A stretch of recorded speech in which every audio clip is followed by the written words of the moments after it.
Assalamualaikum warahmatullahi wabarakatuh. Halo semuanya, perkenalkan nama saya Nisa Aulia. Saya di sini akan menjadi moderator podcast untuk kelompok 4. Hari ini aku akan nanyain kalian berdua nih tentang kesetaraan gender dalam memimpin. Sebelum kita mulai pertanyaan pertama, mungkin dari kalian bisa memperkenalkan diri kalian masing-masing. Silakan. Halo semuanya, nama saya Safina Mudiara. Dan saya Muhammad Jundi. Oke, ada di sini ada Muti dan juga ada Jundi. Pertanyaan pertama, apa arti demokrasi menurut kalian masing-masing? Oke, pertanyaan pertama akan dijawab oleh Jundi. Silakan. Oke, sebelum itu kita harus mengenal dulu ya latar belakang dari demokrasi itu sendiri. Demokrasi itu sendiri sebelumnya belum pernah ada di zaman praaksara itu.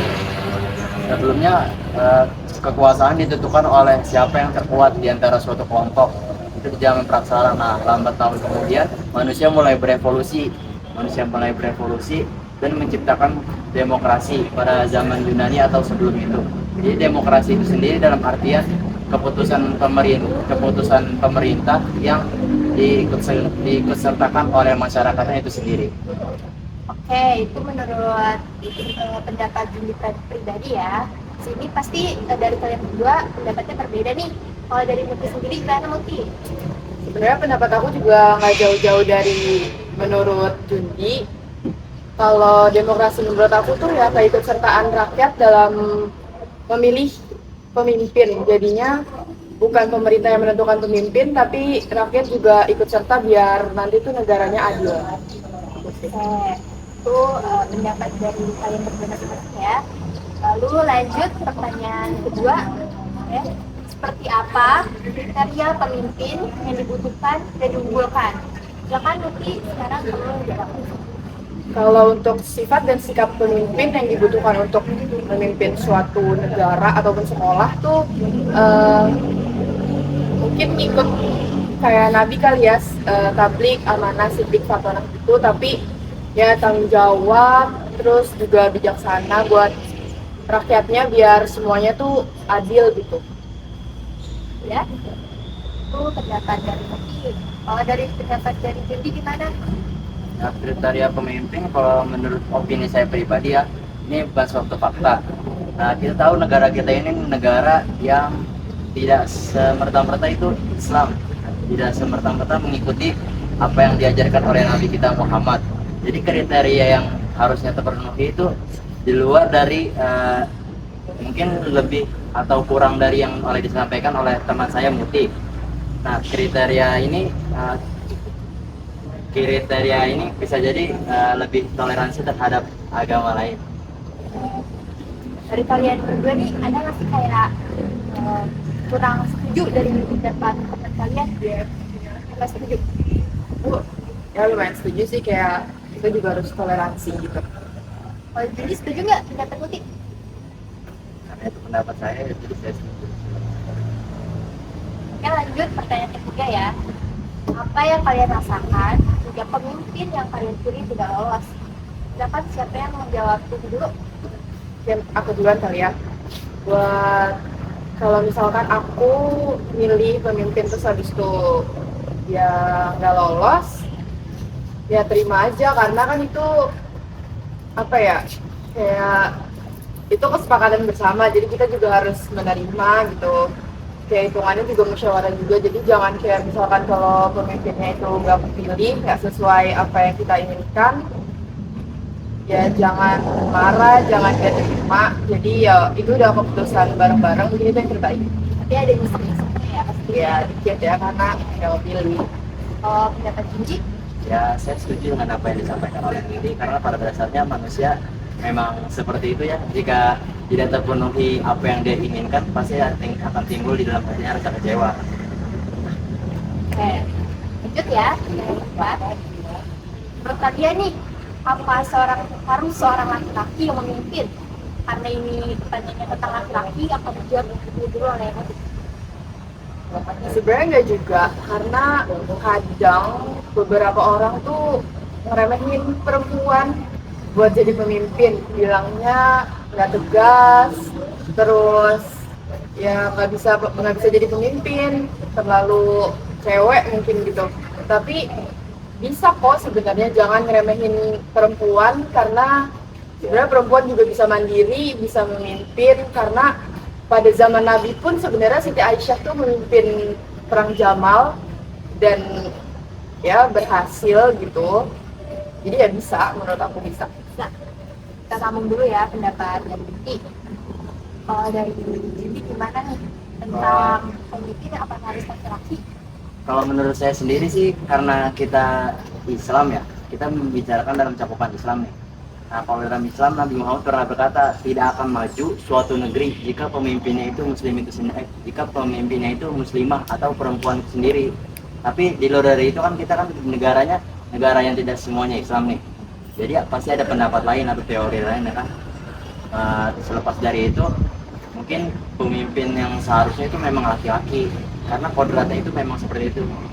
Kan di sini kita nggak ngomongin tentang Islam kan, dari secara demokrasi aja nih. Emang udah mungkin harus laki-laki kan? Gak juga sih, Jon. Kayak kenapa sih gitu. Terus di sekolah kita juga, kenapa setahu aku ya ketua OSIS itu laki-laki terus. Kenapa? Dari di luar fisiknya manusia itu ditentukan oleh mata ya. Kita memandang suatu objek dari cara penglihatan kita, bukan dari penalaran kita. Ya, yang saya maksudkan adalah ya, seperti ini, ibaratnya seperti ini. Jika kita pertama kali bertemu dengan seseorang, apa yang kita rasakan? Jika seseorang itu laki-laki, pasti dirasakan wah, itu sosok yang kuat nih. Nah, itu seperti itu. Mereka melihatnya seperti sosok yang kuat. Sedangkan perempuan itu sendiri mungkin bagi banyak orang dirasanya seperti tidak memenuhi syarat. Juga memenuhi syarat, bukannya kalau perempuan kan nggak, emang sih kelihatan dari secara fisik ya, emang nggak sekuat laki-laki. Tapi kalau dilihat secara kemampuan, ya harus laki-laki dong yang harus jadi pemimpin. Perempuan juga banyak kok yang pintar, banyak kok yang seenggaknya banyak juga presiden Indonesia tuh ada loh yang perempuan. Berarti jadi kita kan bisa nilai dong, gak harus selamanya laki-laki terpilih jadi pemimpin. Benar kan? Benar. Presiden kita, presiden ke-5 ya, Ibu Megawati. Jadi menurut aku sih kurang setuju sih kalau misalkan, kurang setuju atas pendapatnya Jundi kalau misalkan dia nggak setuju kalau perempuan tuh jadi pemimpin gitu. Tapi ya itu pendapat kita masing-masing ya, jadi ya udah. Maupun perempuan atau laki yang menjadi pemimpin, kita nggak bisa nyalahin dong kalau laki-laki itu salah jadi pemimpin atau perempuan salah jadi pemimpin. Itu pendapat pribadi masing-masing dari kita ya. Dan selanjutnya pertanyaan nomor 5 nih, apakah seorang perempuan bisa memimpin? Tadi udah dijawab belum? Belum ya? Coba mulai dari Jundi, emang perempuan bisa memimpin? Karena kalau menurut opini saya sendiri, perempuan itu lebih cenderung mengurusi bagian dalam atau membenahi bagian dalam, sementara laki-laki fokus untuk mengarahkan. Jadi pendapat Jundi, pendapat Jundi bertentangan gak nih dari pendapat Jundi? Bertentangan ya, karena ya emang beda kan, dia laki-laki, aku perempuan. Jadi aku ya balik lagi ke tadi, bisa seorang perempuan itu memimpin, jadi jangan dianggap remeh. Perempuan juga bisa mandiri, perempuan juga pintar, perempuan juga ya bisa memimpin suatu anggotanya, suatu negaranya, suatu sekolahnya tuh bisa. Ya kembali lagi, jangan ngeremehin perempuan tuh bisa. Tapi katanya ada fun fact, kalau misalkan perempuan tuh lebih tampil secara hati daripada pemikiran ya. Mungkin itu yang bisa membedakan antara pemimpin laki-laki dan perempuan. Nah, di sini ada kayak pro kontra nih, antara pemimpin laki-laki itu harus jadi pemimpin, karena kalau laki-laki itu lebih mengutamakan otaknya daripada perasaannya, pemikirannya dan akalnya daripada perempuan. Oke, kita lanjut pertanyaan nomor 6. Apakah kesetaraan gender hanya berlaku bagi perempuan saja? Oh, jadi silakan.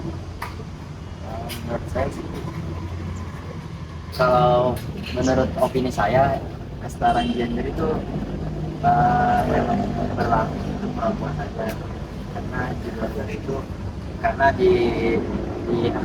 pada hal itu eh, memang sempat ada perdebatan antara hal ini gitu.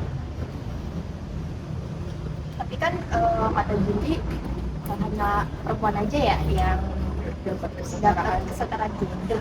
Apa sih laki-laki kan rata-rata juga banyak yang nggak sama gitu, banyak yang perilakunya beda-beda. Ada juga nih kalau kita lihat banyak laki-laki yang kodratnya juga sesuai dengan laki-laki. Dan contohnya maaf ya, orang laki-laki yang menyertai perempuan itu juga mendapatkan diskriminasi gender loh dari para masyarakat luar. Gimana menurut Budi? Oh, menurut saya pribadi itu yang seperti itu ya, katakanlah dalam bahasa kasarnya menyimpang lah ya, Ya. perilaku yang menyimpang. Nah, pada hakikatnya atau pada kodratnya yaitu seorang laki-laki, namun karena lingkungannya seperti itu, akhirnya dia termakan. Nah, pada diskriminasi ini mungkin ya pendapat saya tadi ada yang salah. Sebenarnya hal pada kesetaraan gender itu mungkin memang berlaku untuk semua individu dalam segala hal. Semua gender yang berlaku ya, aja. Menurut Budi gimana? Ya menurut aku juga berlaku untuk dua gender, karena hanya kategori gender ya, Lebih ya, dua gender nih. cuma laki-laki dan perempuan, jadi semuanya dapat, karena itu adalah sesuatu yang harus kita hormati, yang harus kita hargai. Itu hak asasi manusia, jadi semuanya patut dapat kesetaraan gender. Cuma belakangan ini kan mungkin perempuan ya selalu diremehkan gitu, jadinya mungkin perempuan harus dapat lebih banyak gitu.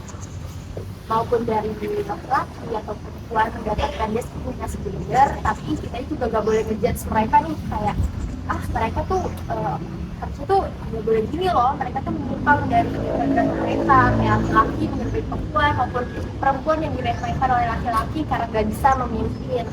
Jadi itu kayak pendapat kalian aja, jangan diutarakan ke orangnya nih, itu pendam aja kalau mengandung kata-kata yang kurang enak. Oke, selanjutnya ini pertanyaan ke-7 atau pertanyaan terakhir, pertanyaan penutup dari podcast kita kali ini. Pertanyaan ke-7, apakah perempuan bisa memimpin Iman 15 Jakarta? Silakan Budi. Ya balik lagi tadi kayak ke pertanyaan kelima juga, bisa sih menurut aku, apalagi kan dengar-dengar ya calon pengurus OSIM-nya itu ada yang perempuan, jadi mungkin nanti bisa menang juga, semoga. Jadi bisa membuktikan bahwa perempuan tuh bisa memimpin, semoga nanti Man 15 juga bisa jadi lebih baik lagi dan bisa membuktikan jadi perempuan tuh bisa gitu. Kalau pendapat Budi gimana? Kalau pendapat saya mungkin agak bertentangan dengan itu ya.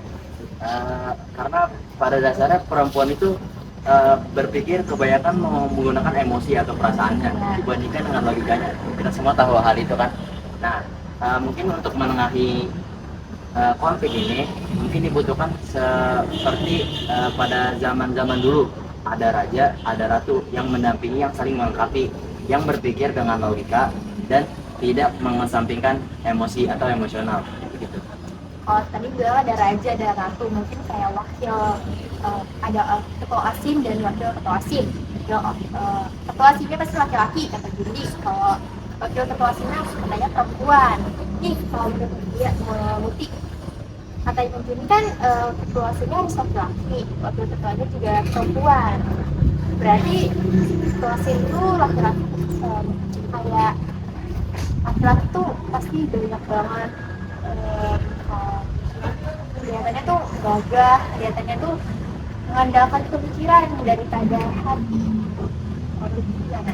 Ya emang sih ya perempuan terkenalnya selalu menggunakan perasaan, cuma bisa sebenarnya bersikap profesional dalam memimpin, nggak selalu perasaan juga. Mungkin bisa menggunakan pikirannya seperti laki-laki juga, walaupun nggak bisa disamain tapi mungkin bisa, karena ya emang semua manusia itu sejatinya bisa memimpin, nggak mandang gender. Kalau berarti kalau misalkan bisa, berarti bukan 100% bisa dong kayak laki-laki. Kalau misalkan suatu ketika populasi di 15 perempuan, kan katanya kan kalau perempuan tuh ngandelin perasaannya. Kalau misalkan populasinya perempuan, kalau mereka kinerjanya kurang kurang apa ya, kurang maksimal karena mereka ngandelin emosi, ngandelin ego mereka. Apakah kamu bakal kecewa nggak sih? Harusnya aku pilih laki-laki aja gitu. Karena emang itu udah pilihan aku dari awal ya, jadi mungkin ada ya, namanya sikap manusia tuh ada kecewanya pasti. Cuma mungkin laki-laki juga kadang kayak gitu nggak sih. Kadang egois juga, tapi aku tetap dukung perempuan. Kalau misalkan jadi kalau pemimpin 15 suatu ketika perempuan, kamu bakal kecewa atau nolak atau kayak ya udah biarin aja emang udah kepilih gitu. Ya mungkin tadi balik lagi ke pertanyaan yang sebelumnya, yang apakah ketika pemimpin kita tidak terpilih, apakah kita akan merasa kecewa? Nah saya akan merasa kecewa. Namun untuk menghadapi hal itu, dalam filosofi Stoicism, kita harus menerima apa yang kita terjadi. Kita tidak bisa kembali ke masa lalu. Ya benar. Tapi kan ada dong rasa cowok tuh kayak kodrat, gue nggak mau nih dipimpin sama perempuan gitu. Kayak bakal nentang nggak? Mau juga sendiri. Kalau saya pastinya menentang sih. Tapi namun ketika saya menentang dan yang lainnya bodoh amat atau bersikap cuek, suara saya akan kalah dan mereka akan mengalahkan saya, yang artinya ya, saya akan membiarkan hal itu saja. Biarin aja ya, maupun rasanya tuh gak mau nih gue dipimpin sama perempuan gitu, kayak gue aja banget jadi pikirannya gitu ya. Oke, mungkin podcast kita udah di ujung acara nih. Semua pertanyaan juga udah ditanyain sama mereka juga, sama Muti, sama Junki, udah dijawab dengan cukup baik juga. Udah ada kayak pro kontra misi, pendapat mereka juga berbeda, tentangan jauh banget. Mungkin podcast ini bakal sampai sini aja. Selama acara ini berlangsung, kalau ada kata-kata kurang enak dari kita bertiga, kami mohon maaf karena Quran itu datang dari Allah. Kita hanya kekurangan ini berasal dari kita. Kurang lebihnya mohon maaf. Wassalamualaikum warahmatullahi wabarakatuh.